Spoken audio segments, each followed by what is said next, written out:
Fala pessoal, sejam bem-vindos a mais um episódio do Financeiro para Todos. Meu nome é Felipe Nascimento e hoje eu quero bater um papo com vocês mais sobre por que eu tomei as minhas decisões de investir em cripto, de me inserir nesse mundo cripto e de estar passando essas informações para vocês, por que eu acho tão relevante isso. Bom, vamos lá. Primeiro, para quem já me acompanha há muito tempo aí no Financeiro para Todos, o podcast, sabe da minha visão sobre impostos, sobre o que o governo faz com o nosso dinheiro. E eu acho extremamente abusivo, às vezes até repugnante. E é difícil a gente conseguir evoluir e ter oportunidades com as condições que nós temos. É muito difícil, principalmente que os impostos que a gente paga aqui, eles são extremamente abusivos. E o mundo cripto, ele é extremamente democrático. Então qualquer pessoa pode entrar no mundo cripto. Você não precisa ter muito dinheiro. Você não precisa passar por uma série de requisitos e pré-aprovações para você investir, para poder você se inserir nesse mundo. É muito fácil de você entrar nele porque exige muito pouco de você. Exige só que você tenha internet e um dispositivo, seja celular ou um computador, para você conseguir fazer tudo. As oportunidades que o mundo cripto traz para a gente, elas são inúmeras e impensáveis para o mercado tradicional. Como, por exemplo, você se tornar o seu próprio banco, você poder fazer empréstimos sem pré-aprovação, você não precisar dar os seus documentos ou ter uma consulta no seu CPF para você fazer um empréstimo ou um seguro, ou seja lá o que for, e o mundo cripto ele traz essa oportunidade pra gente. Hoje o que a gente vê é um movimento anti-cripto. Então tudo que a gente ouve na mídia, tudo que a gente ouve dos governos são negativas para tentar suprimir essa onda de adesão ao mundo cripto. O que a gente tem hoje nos Estados Unidos, por exemplo, com a SEC, impondo condições absurdas às empresas que trabalham com cripto, fica muito nítido essa coisa de que não vamos permitir que o dinheiro não seja nosso. O dinheiro tem que ser nosso, tem que ser de nossa posse, é assim que o governo pensa. E o mundo cripto ele dá a oportunidade de um dinheiro descentralizado, e de você poder escolher a moeda que você quer usar e não ficar atrelado enfim, dependente de uma moeda fraca, de uma moeda completamente inflacionária, de uma moeda que não vai te trazer riqueza nenhuma. Então você tem a oportunidade de escolher a sua reserva de valor, você tem a oportunidade de escolher uma moeda que realmente vai te trazer condições de manter o seu padrão, de manter o seu poder de compra. E eu acho que é isso que eu acho extremamente interessante e necessário no mundo das criptomoedas. O que a gente vê hoje são as fintechs, principalmente, os bancos digitais, aderindo não às criptomoedas, mas um sistema muito parecido com isso, porque eles entendem que uma moeda forte depende da confiança. E a confiança que nós temos no governo, ela já está completamente abalada, seja em qualquer governo do mundo. Ela já é abalada. Quando você tem uma instituição forte, quando você tem uma empresa privada forte, que emite uma pseudomoeda, uma oportunidade de você segurar o seu dinheiro, o que a gente faz? A gente vai para lá, porque a gente confia nele, a gente sabe que aquilo vai funcionar. A gente tem uma segurança e a gente pode escolher. É claro que essa onda talvez dure pouco ou seja muito reprimida justamente por causa disso, porque o controle da economia ainda é do governo, infelizmente. Eu defendo que a economia tem que ser livre, o mercado é autorregulado, a gente não precisa meter a mão. E quando o governo decide meter a mão, sempre acontece uma besteira, sempre dá uma merda, e é esse que é o grande problema.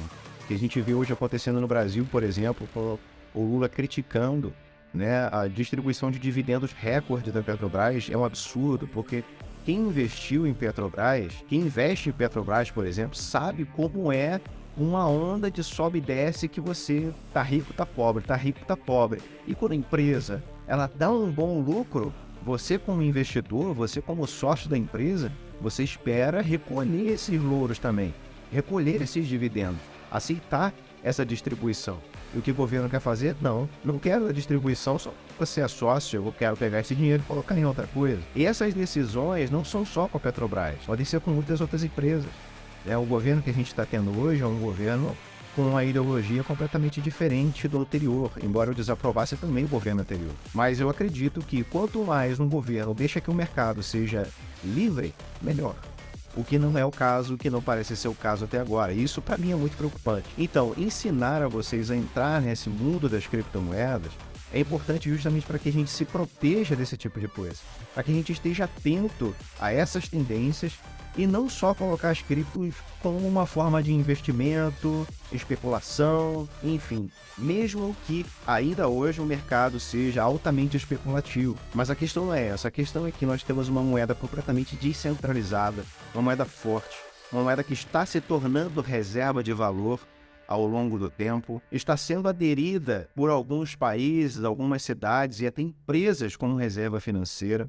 Então a gente vê uma revolução vindo do Bitcoin nesse sentido, né, em que pode trazer realmente uma liberdade para a gente no futuro.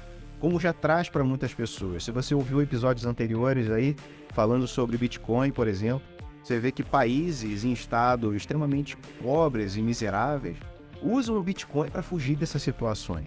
A gente teve casos recentes, por exemplo, como aconteceu lá no Oriente Médio, das pessoas não estarem conseguindo sacar seus dinheiros dos bancos, não estarem conseguindo sair do país, aquela coisa toda.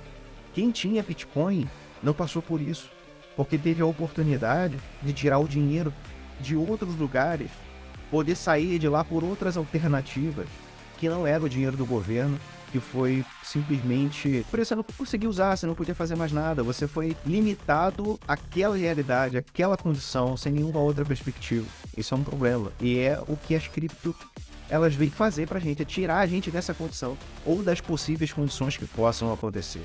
Quando a gente fala de recessão, por exemplo, agora a gente está passando por um período de pré-recessão, já estamos entrando em recessão, alguns dizem que já estamos em recessão, que a gente vai sofrer os efeitos disso aí muito em breve, e a gente vê que as moedas estatais, elas tendem a piorar ainda mais a situação, né? Já gravei um episódio aqui falando sobre inflação, e se você quiser entender um pouquinho melhor, vai lá, entenda o que é você perder o seu poder de compra, é você ver os preços aumentando absurdamente, você não sabe por quê, e a raiz desse problema é justamente essa mão que o governo coloca na economia e tenta regular, fazendo essa onda e esse ciclo de merda acontecer. Enfim, o que a gente pode fazer hoje, por exemplo, para se proteger da inflação, mesmo que a gente pense assim, mas as cripto ainda oscilam muito de acordo com o mercado. Sim e não, isso ainda acontece. Mas quanto mais adesão nós temos, quanto mais pessoas entendem o que são as criptos, principalmente o Bitcoin, isso começa a deixar de acontecer. Nós já tivemos, por exemplo, na pandemia, um movimento completamente contrário a todo o mercado, né? Enquanto o mercado tradicional, o mundo inteiro estava caindo, deixando todo mundo desesperado, empresas fechando, falindo, o mercado cripto subiu absurdamente, o Bitcoin bateu as suas máximas recordes. Então quem estava investido em criptomoeda não é que deu sorte, é que conseguiu se proteger de tudo isso que estava acontecendo, entende? Então o que eu quero deixar para vocês hoje é essa mensagem, essa oportunidade. Não percam a chance de investir em criptomoeda. Nós estamos num momento incrível hoje, que é o Bitcoin ali na faixa dos 20 mil, caindo dos 20 mil. Talvez a gente não veja mais isso acontecer. E quem deixar para depois pode se arrepender, porque mesmo que compre mais caro, né, vai comprar mais caro, mas não vai ter tantas oportunidades quem entrou no mercado agora. Mesmo que a gente compre agora nos 19, 20 mil, 21 mil, o Bitcoin caia para 15, vamos supor que isso pode acontecer, mas se você investiu com a ideia de longo prazo, você entendeu os fundamentos, sabe como é que funciona o Bitcoin, você sabe que daqui a 2, 3, 4 anos, o Bitcoin pode estar valendo $100 mil, $200 mil, e é isso que vai fazer a gente se proteger de governos como o nosso e de dificuldades que o mundo causa justamente por causa dos governos que nós temos hoje. Pessoal, o episódio de hoje é esse, espero que vocês tenham gostado. Não esqueçam de deixar o seu like, se inscrevam no canal, compartilhem com quem você acha que vai achar interessante esse conteúdo e até a próxima.